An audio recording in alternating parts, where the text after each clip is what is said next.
ઓમ શાંતિ. તન ઓર મનની સ્વસ્થતા હેતુ વર્ષોથી મનાવી આ રહેલા આંતરરાષ્ટ્રીય યોગ દિવસના આ સુંદર અવસર પર ભારતનો પ્રાચીન રાજયોગનો રાજ જાણવા માટે આપણો બહુમૂલ્ય સમય કાઢીને ઓનલાઈન મીટિંગમાં જોડાયા. એમના માટે આધ્યાત્મિક વિશ્વવિદ્યાલયના તરફથી તમારો બધાનો હાર્દિક સ્વાગત છે.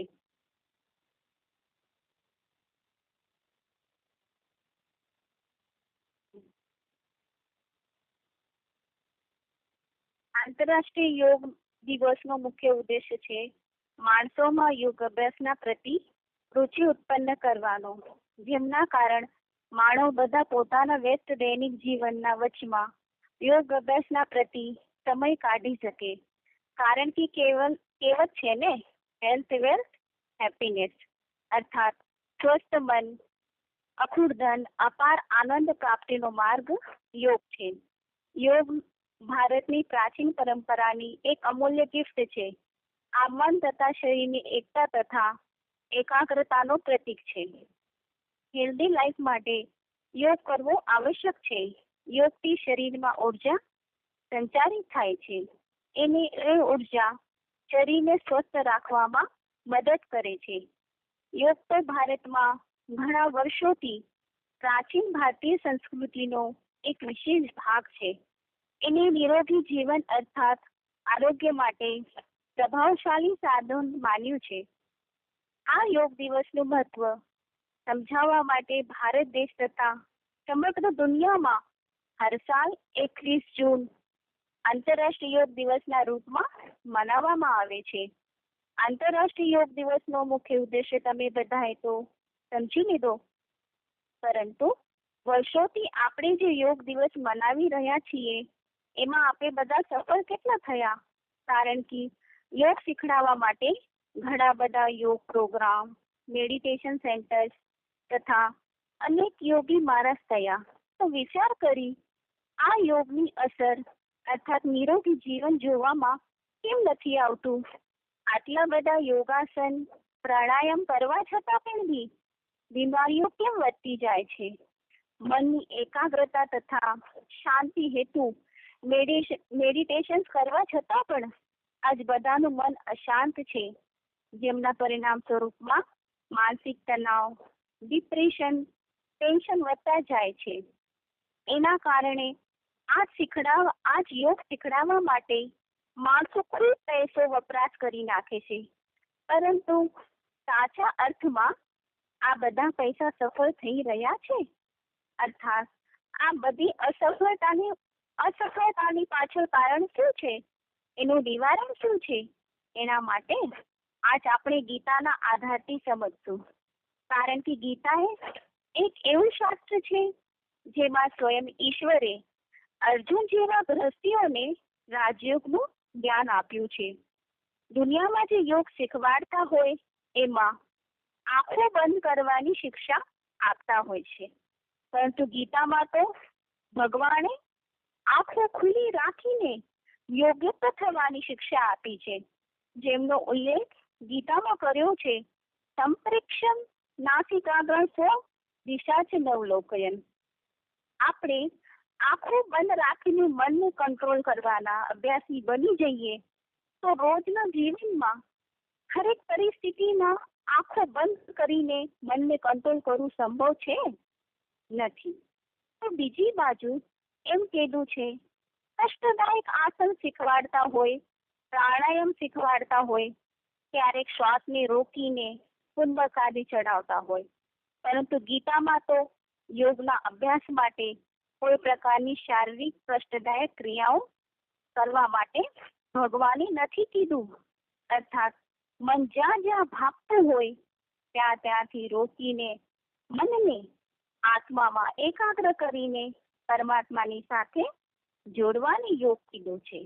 તો એના માટે ગીતામાં કીધું છે, યતો યતો વિશ્ચરતી મનશ્ચંચલમ સ્થિરમ તતત નિયમ્ય એતત આત્મની એવં વશમ નયેત. અર્થાત દુનિયાની યોગી તો કર્મને મૂકીને કલાક સુધી યોગાસનમાં બેસતા હોય છે, પરંતુ ગીતામાં તો કર્મયોગની શિક્ષા અર્થાત કર્મ કરતા યોગ કરવાનું કીધું છે. તો ગીતામાં તો કહ્યું છે ને, યતુ ઇન્દ્રિયાણી મનસા નિયમારભતે અર્જુન કર્મેન્દ્રિય કર્મ યોગમ તત્વ પ્રવિશિષ્યતે. તો યોગનો અર્થ શું છે? તો યોગનો અર્થ છે જોડાણ. પરંતુ કોની જોડે? ભગવાનના જોડે યા કોઈ માણસોની જોડે. મનુષ્ય આત્માઓ ઘણા બધા જન્મથી દેહ અભિમાનના કીચડમાં સુધી વિનાશી દેહધારીઓ સાથે યોગ લગાડતા આવે છે, પરંતુ આજ સુધી પરમાત્માના જોડે સાચો યોગ કોઈ જોડી ના શક્યા. જેમ તાંબાના બે તાર જોડવાથી લાઈટ આવતી હોય, વીજળી કરંટ આવે છે, પરંતુ રબર ચડાવેલા તાંબાના તાર હોય તો વીજળીનો કરંટ ના આવે.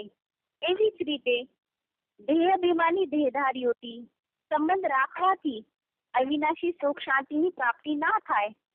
અવિનાશી સુખ શાંતિની પ્રાપ્તિ માટે સૌથી પહેલા આપણે આપણા આત્માને ઓળખવું જરૂરી છે. પછી આપણા આત્માના પિતાને ઓળખવા જરૂરી છે. અર્થાત એમનું જાણવાનું જ્ઞાન છે અધ્યાત્મ જ્ઞાન. તો એમના માટે ગીતામાં કીધું છે, વિદ્યાઓ મેં અધ્યાત્મ વિદ્યા હું. તો આધ્યાત્મિકતા એટલે શું? અધિ મતલબ અંદર और આત્મિક નો મતલબ છે આત્મા. અર્થાત આત્માના અંદર શું શું ભરેલું છે. આ શરીરનું જ્ઞાન તો બધાના પાસે છે, બધા એ જાણતા હોય. અર્થાત આત્માના અંદરની જે વાત છે, સિવાય આત્માના પિતા ગીતા જ્ઞાનદાતા પરમપિતા પરમાત્માના સિવાય કોઈ ના જાણી શકે, કોઈ ના કહી શકે. તો અધ્યાત્મવાદી ન થવાના કારણે માનવ આજ ભૌતિકવાદી બની ગયો છે. અર્થાત આત્માના ધર્મને ભૂલીને સ્વયંને પંચમહાભૂતોથી બનેલું માત્ર શરીર સમજી લીધું છે. તો જેમના કારણ જીવન આજ ડરપોક બની ગયું છે. જેમનો ઉલ્લેખ ગીતામાં આવેલો છે, સ્વધર્મ નિધનમ શ્રેય પરધર્મ ભયાવહ. તો આજકાલ યોગનું તાત્પર્ય શારીરિક યોગાસન, પ્રાણાયામ અર્થાત હઠયોગી સમજી લીધું છે. કારણ કે યોગાસન કરવાથી શારીરિક તથા માનસિક સ્વાસ્થ્ય થોડીક સીમા સુધી સારું રહે છે, પરંતુ અસલી સુખ શાંતિની પ્રાપ્તિ તો કેવળ આત્માનો યોગ પરમાત્મા સાથે લગાડવાથી થશે. વાસ્તવમાં તો એને યોગ પણ ના કહેવાય, અપિતુ યોગનો સરળ અર્થમાં યાદ કીધું છે. યાદ એક નેચરલ અને સરળ અર્થમાં નિરંતર પ્રક્રિયા છે. જેમ કે સ્નેહી હોય એમને યાદ ના કરવા છતાં યાદ આવતા હોય. અર્થાત માતાને બાળકની યાદ કરવી ના પડે તો તહી યાદ આવતી હોય. યોગનો અભ્યાસ કરવાથી વિશેષ પ્રયાસનો બોધ થતો હોય. તો ભગવાને યાદ કરવા માટે કોઈ ઇન્દ્રિયોને જબરદસ્તી રોકવી જરૂરી નથી, જેનો સાચો યોગ બી ના લાગતો હોય. આવા વ્યક્તિને તો ગીતામાં ભગવાને પાખંડી કીધું છે. જેમના માટે ગીતામાં આવેલું છે, કર્મેન્દ્રિયાણી સંયમ્ય ય આસે મનસા સ્મરણ ઇન્દ્રિયાર્થાન વિમૂઢાત્મા મિથ્યાચારસ્ય ઉચ્યતે. તો ગીતામાં તો હઠયોગ और રાજયોગની સાચી પરિભાષા કીધેલી છે. તો એમાં ગીતામાં આવ્યું છે, ન અતિ અશ્નત સુયોગ અશ્વિનત એકાંતમ અનશ્ચંત સમસ્ય અતિ સ્વપ્નશીલસ્ય જાગૃત નૈવ ચાર્ચુના. અર્થાત ના જમવા વાળાનું, ના વધારે ભૂખ્યા રહેવા વાળાનું, ના વધારે સુવા વાળાનું, ના વધારે જાગતા રહેવા વાળાનું યોગ છે. કારણ કે જેમનો હર વાતમાં બેલેન્સ હોય એમનો યોગ લાગે. તો જેના માટે ગીતામાં આવેલું છે, યુક્ત આહાર વિહારસ્ય યુક્ત ચેષ્ટસ્ય કર્મસુ યુક્ત સ્વપ્નાવબોધસ્ય યોગ ધોતી દુઃખા. કારણ કે ગીતામાં જેમનો હર વાતમાં બેલેન્સ છે એમનો યોગ દુઃખોને હરવા વાળો હોય છે. ગીતામાં અનેક પ્રકારના યોગનો ઉલ્લેખ આવેલો છે, જેમ કે ભક્તિ યોગ, કર્મ યોગ, જ્ઞાન યોગ, ધ્યાન યોગ આદિ. યોગના બધા પ્રકારમાં સહેજ રાજયોગ સૌથી વધારે શ્રેષ્ઠ છે, જેના માટે ગીતામાં કીધું છે, રાજ વિદ્યા રાજગુહ્યમ પવિત્રમ ઇદમ ઉત્તમમ પ્રત્યક્ષાવગમમ ધર્મ્યમ સુખમ કર્તુમ અવ્યયમ. અર્થાત આ યોગને પરમ પવિત્ર અને ઉત્તમ વિદ્યા અર્થાત એવી વિદ્યા જેનાથી આપણે રાજા બની જઈએ, આ પાલન કરવામાં પણ અત્યંત સહેજ છે એમ ગીતામાં કીધું છે. તો જેમના કારણ બધાથી સૌથી વધારે પ્રખ્યાત છે આ રાજયોગને ભારતમાં પ્રાચીન યોગ કીધેલો છે. ભારતનો પ્રાચીન રાજયોગ શીખડાવવા માટે સંન્યાસી વિદેશોમાં જાય છે. શું કારણ છે વધારે પ્રખ્યાત છે આ રાજયોગ? તો એમના કારણ કેતા હોય કે બધા પ્રભાવિત થઈ જાય, પરંતુ વિચાર કરી જોઈએ કે સંન્યાસીઓ રાજયોગ શીખવાડીને કોઈ રાજાએ કરવા શીખવાડ્યું? કોઈ રાજા બનાવ્યા? કારણ કે જે જેવા હોય એવા જ બનાવશે, કારણ કે જેવું હશે એવું જ બનાવશે ને. તો આ સંન્યાસીને તો બધાને શરીરની ક્રિયાઓ બાંધવામાં શીખવાડતા હોય. આ સંન્યાસીઓ તે બધાને પ્રાણાયામ, ધ્યાન આદિ તો શીખડાવે છે. તો આનું નામ રાખી દીધું છે રાજયોગ. આમાં રાજની વાત શું છે?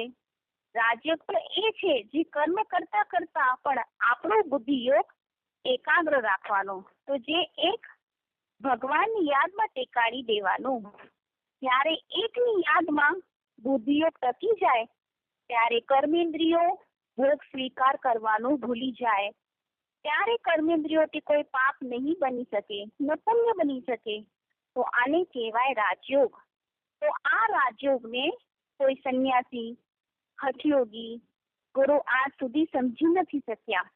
તો ગીતામાં ભગવાને અર્જુનને યોગી બનવાનો ઉપદેશ દીધો છે. તો યોગીના સાચા લક્ષણ શું છે? એના માટે આપણે ગીતાના આધાર ઉપર સમજી લઈએ. તો યોગીનું પહેલું લક્ષણ હશે બધા દુનિયાના બધા માણસોથી એ જુદો હશે, અર્થાત ત્યાગી હશે. ત્યાગીનો અર્થ છે કે ઘરઘાટ મૂકીને નહીં જવાનું, એને ત્યાગ ના કહેવાય. તો ગીતામાં એમ કહેલું છે કે નહીં અસન્યસ્ત સંકલ્પો યોગી ભવતિ કશ્ચન. અર્થાત આપણા મનમાં ઉત્પન્ન થયેલા બધા સંકલ્પોનો ત્યાગ જ્યાં સુધી નથી કર્યો ત્યાં સુધી એને યોગી ના કહેવાય. એમના માટે ગીતામાં કીધું છે યસન્યસ્ત ઇતિ મે પ્રાહુ યોગતમ વિદ્ધિ પાંડવ. આ બધા સંકલ્પોનો ત્યાગ કરવા વાળા યોગીની ઓળખ છે. કંઈ પણ કર્મ કરશે તો કર્મમાં અને ઇન્દ્રિયોના ભોગમાં અનાસક્ત થઈને રહેશે, ત્યારે એને યોગની ઊંચી સ્ટેજમાં ચડેલો કહેવાશે. તો ગીતામાં કીધું છે એના માટે યદા હિ ન ઇન્દ્રિયાર્થેષુ ન કર્મસુ અનુષજ્યતે સર્વ સંકલ્પ સંન્યાસી યોગારૂઢસ્થ દોચતે. તો આ તો યોગીનું પહેલું લક્ષણ. એના પછી યોગીનું બીજું લક્ષણ છે કે યોગ યુક્ત હશે, મતલબ બધા સંકલ્પોનો ત્યાગ કરવા યોગીનું મન કોઈ મનુષ્યના સાથે નહીં પરંતુ ભગવાનના સાથે જોડાયેલું હશે. તો જેના ફળ સ્વરૂપમાં તેની નિસંકલ્પિત સ્ટેજ અર્થાત પરમ શાંતિની અનુભૂતિ થશે.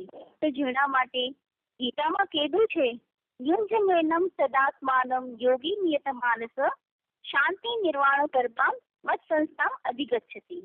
તો આવી શાંતિ પ્રાપ્ત કરવા માટે આખી દુનિયા લાલાયિત છે, પરંતુ એનો સાચો માર્ગ કોઈ નથી જાણતા.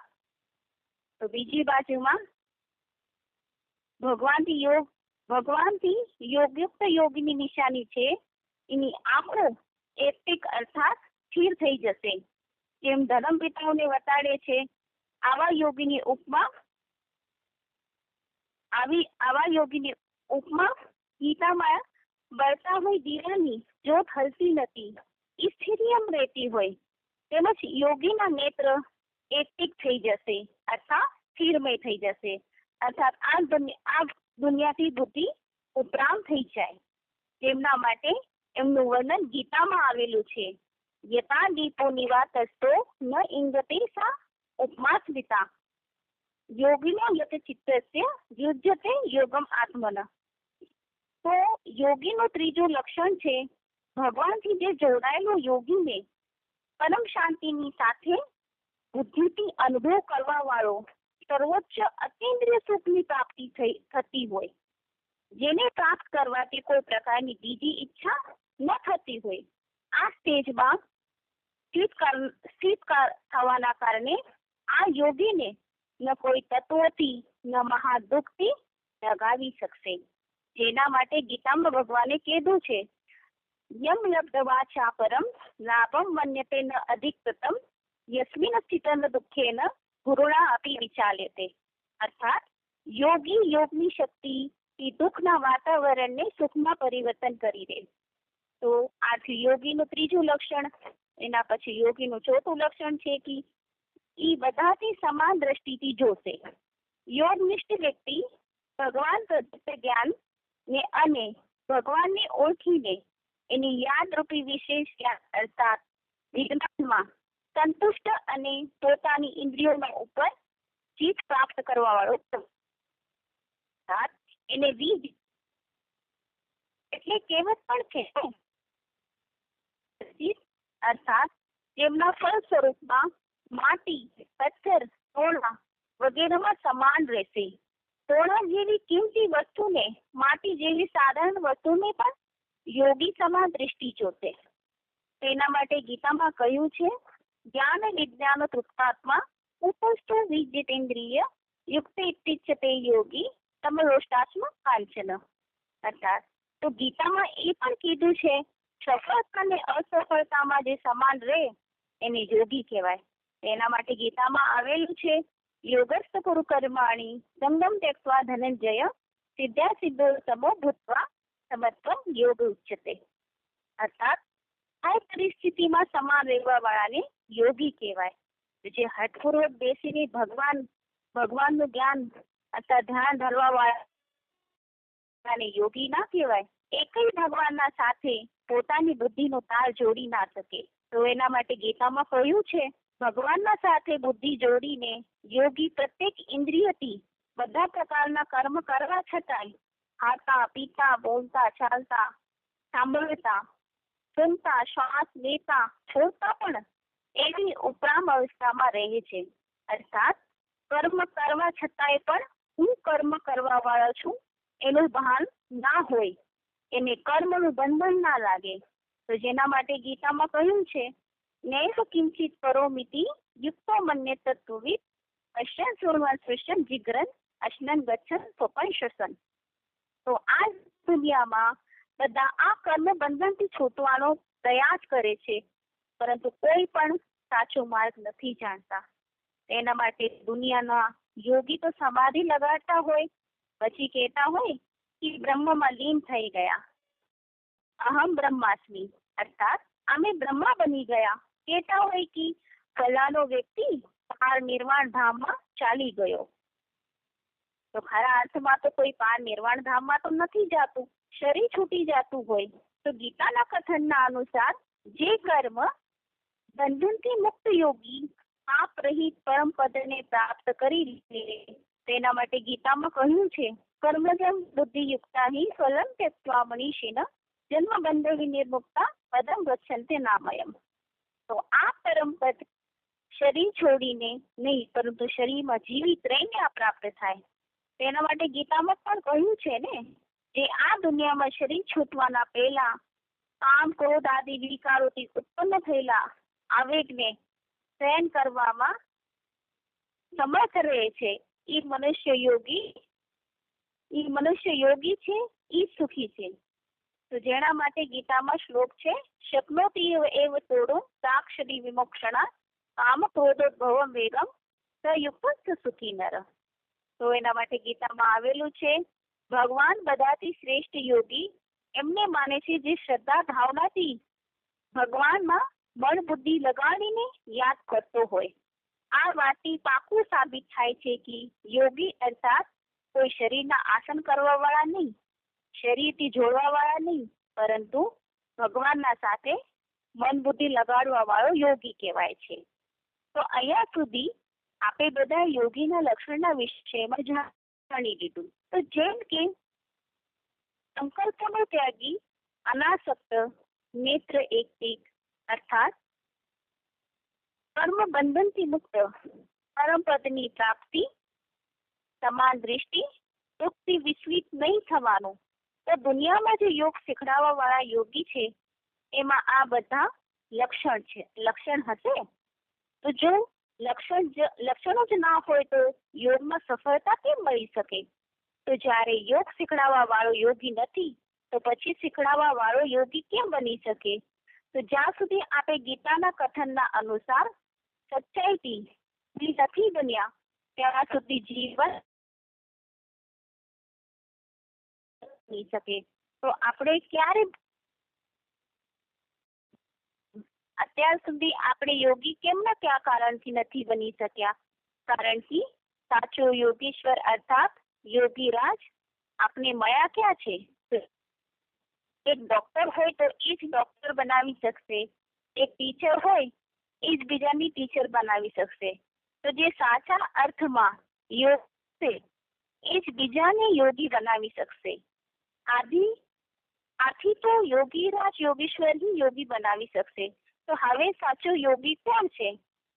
જીવનમાં ગીતામાં વર્ણિત સાચા યોગીના બધા લક્ષણ જોવા મળશે, અર્થાત જેમનું ચિત્ર સદૈવ યોગયુક્ત જોવા મળે. આપણે કોણ હશે યોગીરાજ યોગેશ્વર? આપણે ગીતાના આધાર પર સમજી લીધું. તો જે સંપૂર્ણ સંકલ્પોને ત્યાગ કરે એને જ યોગી.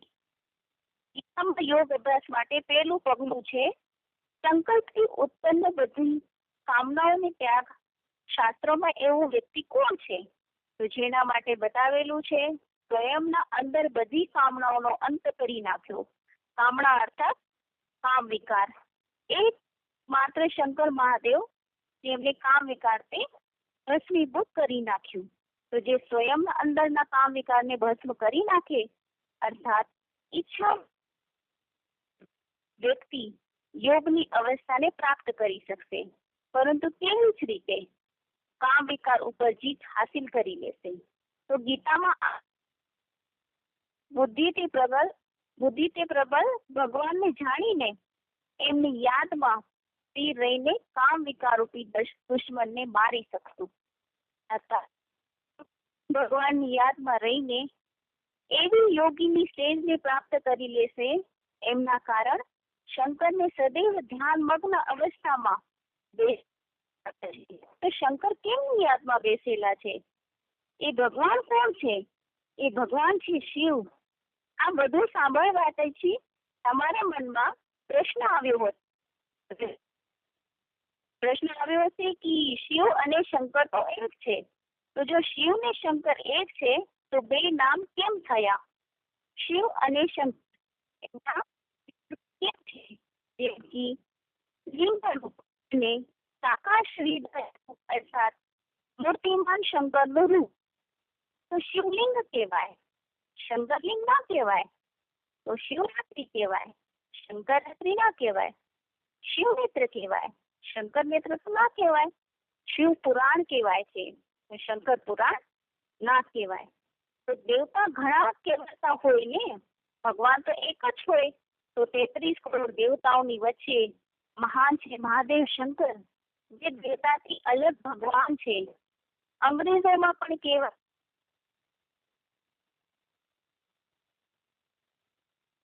ભગવાનના અંતરના વિષયમાં સ્પષ્ટ રૂપમાં ગીતામાં કીધું છે. યાંતિ દેવવ્રતા દેવાન પિતૃન યાંતિ પિતૃવ્રતા ભૂતાની યાંતિ ભૂતેચ્યા યાંતિ મધ્યાજી અભિમામ. અર્થાત દેવતાઓના ભક્ત છે એ દેવતાઓને પ્રાપ્ત કરે છે અને મને ભજવા વાળા મને પ્રાપ્ત થાય છે. હવે આપણે બધાને ખબર પડી ગઈ કે શિવ અને શંકર એક નથી, તો એમની વચ્ચે અંતર શું છે? બંનેમાં અંતર એ છે કે શિવ ભગવાન નિરાકાર છે, અર્થાત અતિ સૂક્ષ્મ જ્યોતિ સ્વરૂપ છે, જેમનો ઉલ્લેખ ગીતામાં બી પણ આવેલો છે. અનુરણ્યામ અને જ્યોતિષામ તજ્જ્યોતિ. અર્થાત શંકર તો સાકારી દેહધારી છે, શિવ છે પિતા, જેને રચયિતા કહેવાય છે, શિવની રચના કહેવાય છે. શિવ અને શંકરમાં આટલું બધું અંતર હોવા છતાંય આ બે એક કેમ કરી નાખ્યા છે? તો પહેલું કારણ છે શોધતી આ સૃષ્ટિમાં આવીને પહેલા જ્ઞાન આપે છે.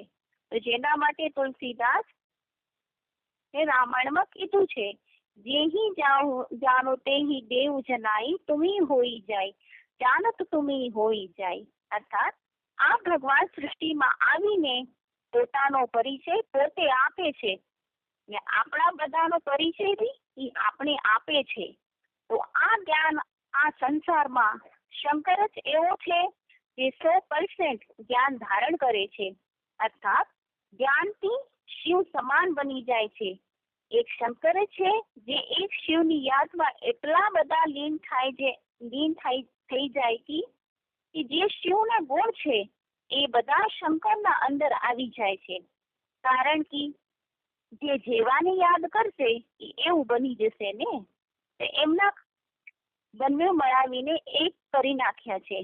તો અજન્મ શિવ મહાદેવના તનમાં પ્રવેશ કરીને જ્ઞાન દેવાનું કર્તવ્ય કરે છે. શંકર યોગીરાજ છે જે ભારતનો પ્રાચીન રાજ્ય શીખડાવવાવાળા પુરાતન પુરુષ છે.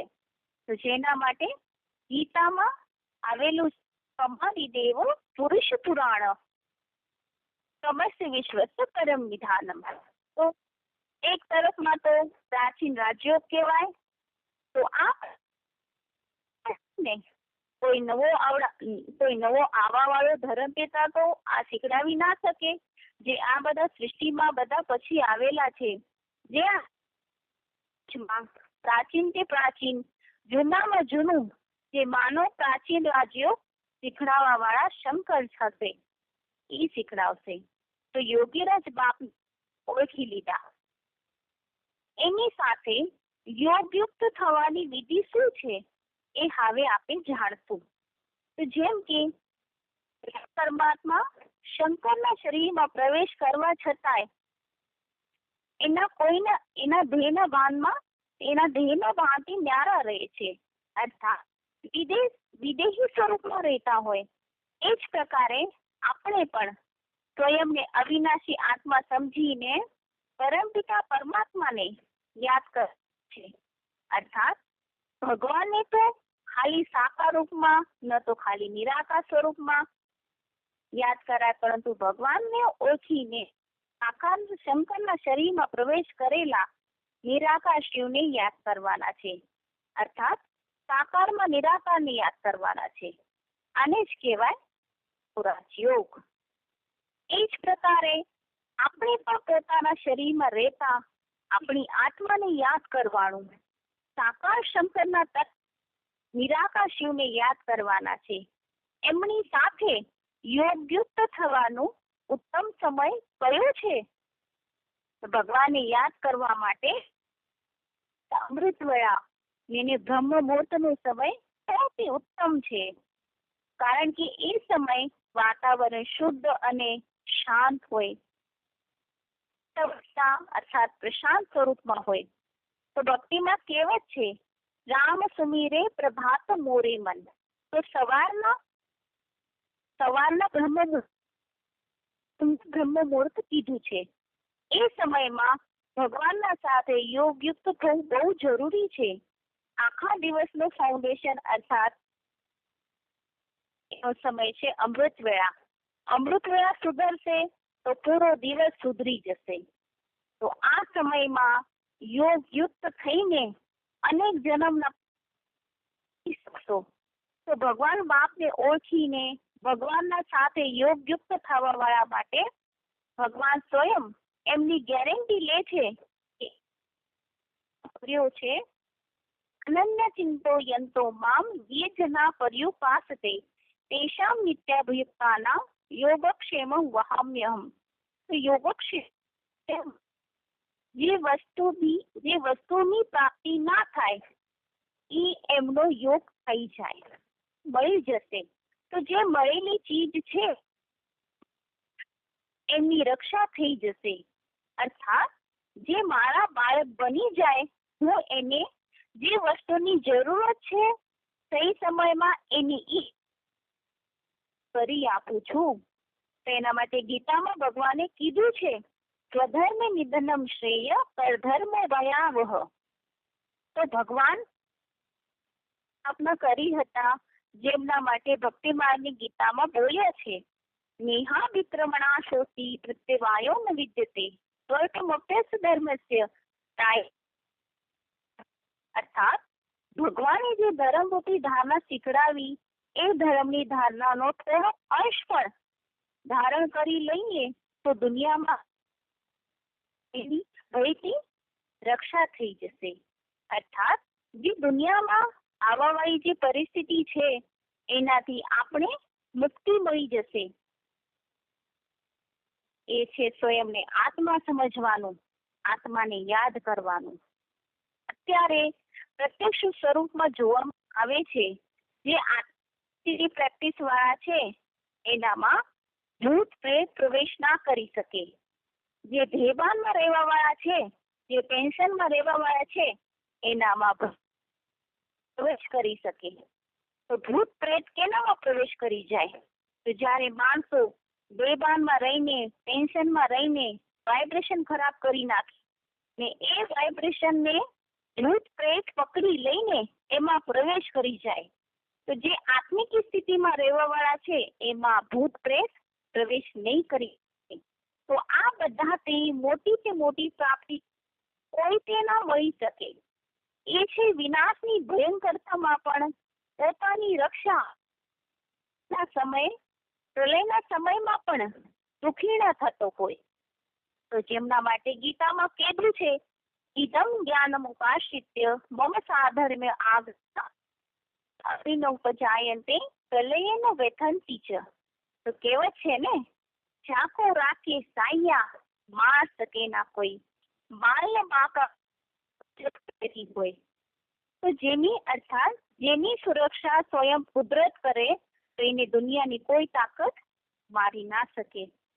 તેમના માટે મુસલમાન છે, कयामत के समय में खुदा के बंदे बड़े मौज में रहेंगे.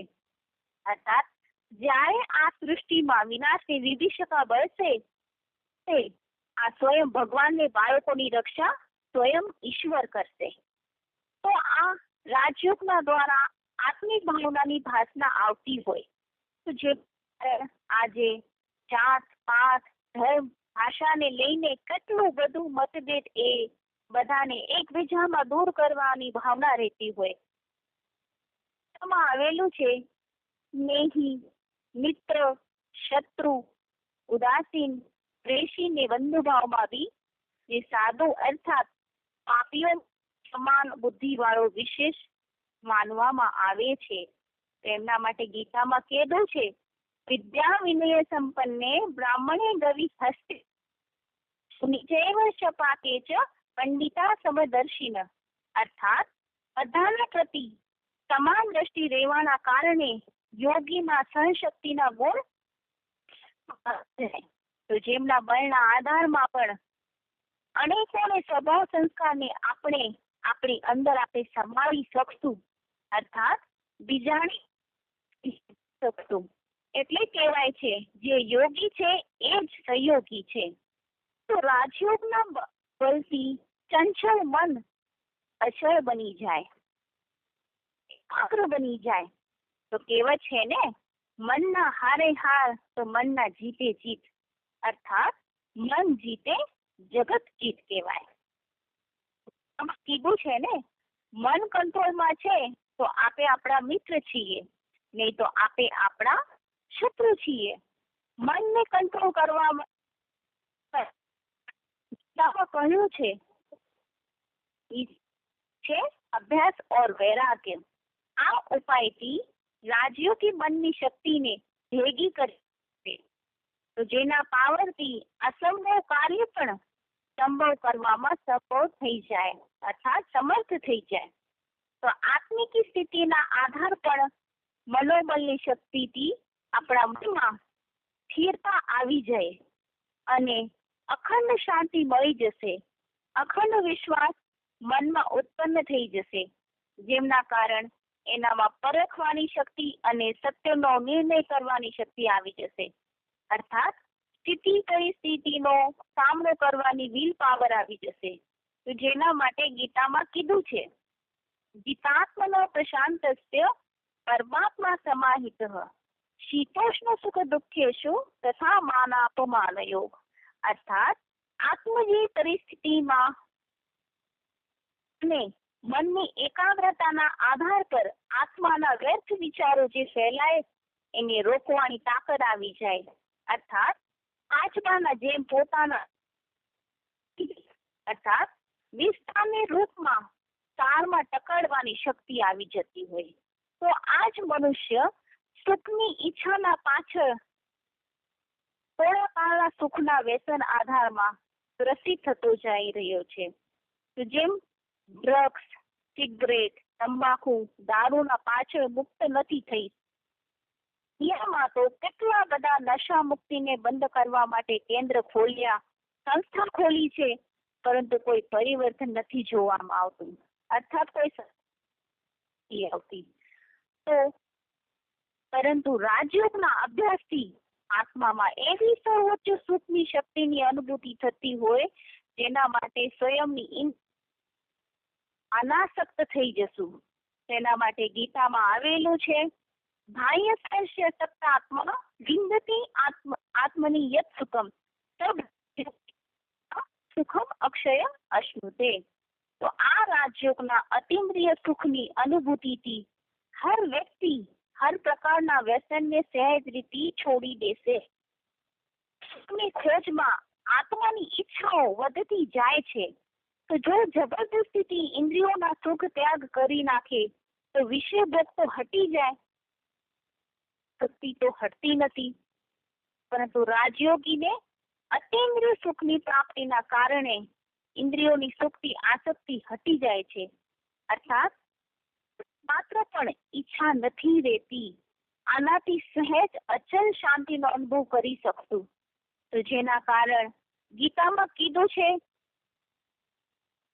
નિરાહારસ્ય દેહિન રસવર્જમ રસ અપ્યસ્ય પરમ દૃષ્ટવા નિવર્તન્તે.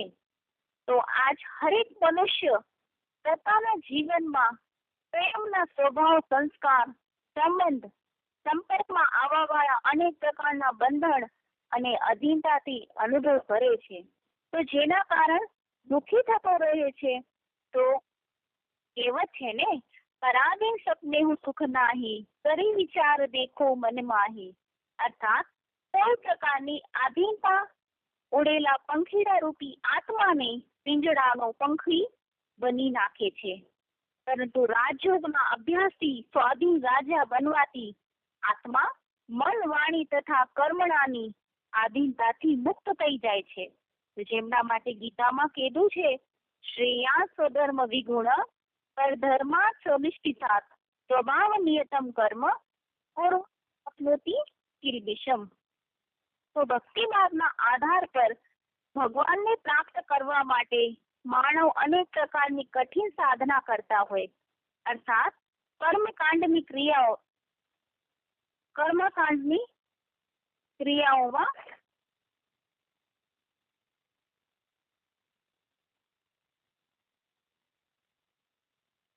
તો સહેજ ભગવાનથી પ્રાપ્તિ થઈ જાય.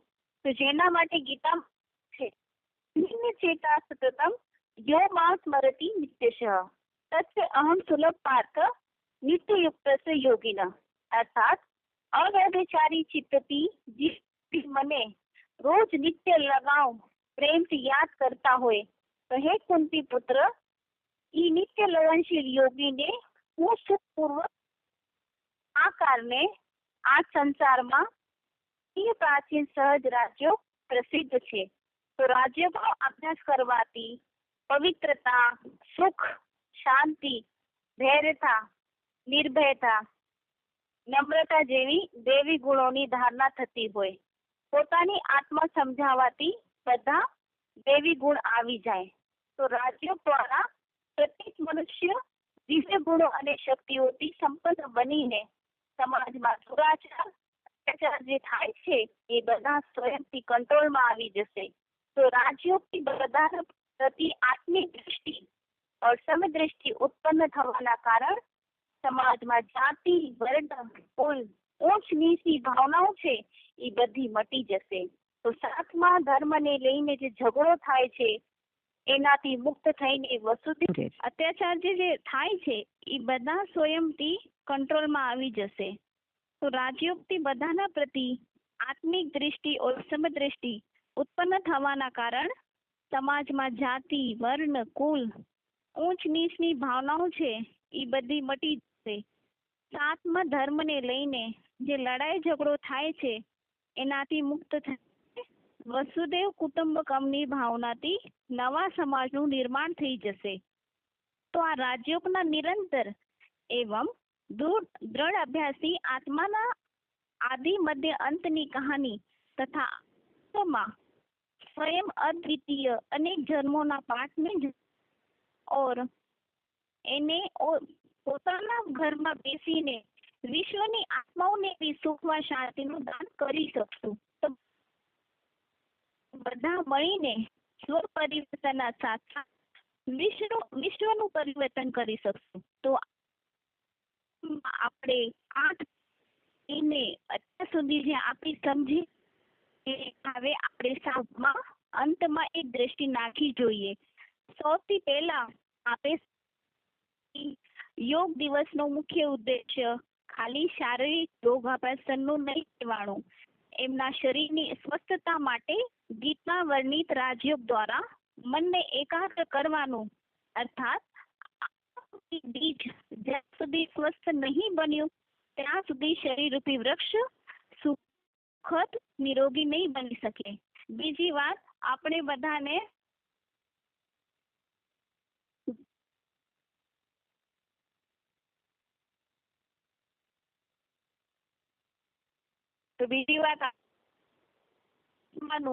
કલ્યાણ કરી દુનિયાનું કલ્યાણ કરવું જરૂરી છે.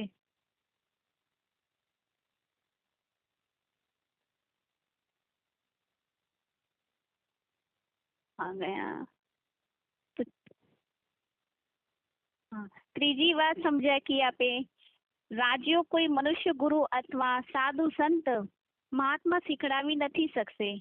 અત્યારમાં વર્તમાન સમયમાં આત્માના પિતા નિરાકાર શિવ આ સૃષ્ટિમાં આવીને શંકર મહાદેવમાં શરીરમાં પ્રવેશ કરીને આવીને સાચો રાજયોગ શીખડાવી રહ્યા છે. તો ચોથી વાત, અસલી યોગની પરિભાષા. યોગ અર્થાત મળવાનું, જોડવાનું. તો સ્વયંને આત્મા સમજીને સાકાર મહાદેવ શંકરના તનમાં આવેલા પરમપિતા શિવના બુદ્ધિ યોગ લગાડવાનું.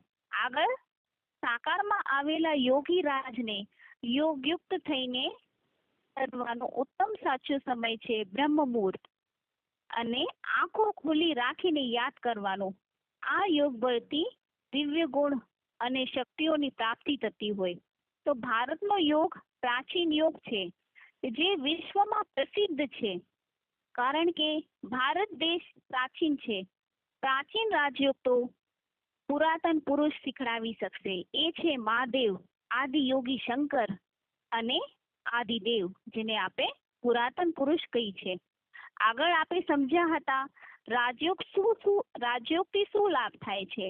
જેમ અપ્રાપ્તિની પ્રાપ્તિ અને પ્રાપ્ત કરેલી ચીજની સુરક્ષા થાય, સ્વયંની બી સુરક્ષા, સમાન વ્યવહાર, મનની એકાગ્રતા, વ્યસન મુક્તિ, રોગ મુક્તિ, સુખી સમાજનું નિર્માણ અંતમાં થાય છે. તો જ્યારે આત્મરૂપી બીજ સ્વસ્થ બની જશે ત્યારે શરીર રૂપી વૃક્ષ બી સ્વસ્થ બની જશે. કહેવત છે ને, મન આનંદ રહેશે તો દુનિયામાં પણ આનંદ રહેશે. ખુશી બધાથી મોટું પોષણ કહેવાય આત્માનું.